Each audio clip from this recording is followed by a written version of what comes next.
गुर्दे के लिहाज से छोटे बच्चों का डायलिसिस एंड ऑल जो बहुत कम जगहों पे होता है, वो SIUT has been providing now बहुत साल हो गए हैं।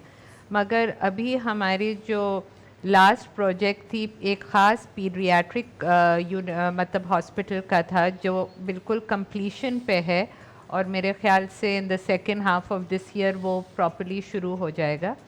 उसके अंदर जो है मेनली अब हमने कार्डियक सर्जरीज़ जो है वो शुरू कर दी हैं। बच्चों के जो पैदाइशी नुक्स होते हैं दिल के अंदर, उसका इलाज होना और वो उसको एड्रेस करना, वो एक शुरू हो गया है हमारे पास। इट्स बीन आई थिंक साल होने को आ रहा है अभी, मगर वो एक्सपैंड करेगा।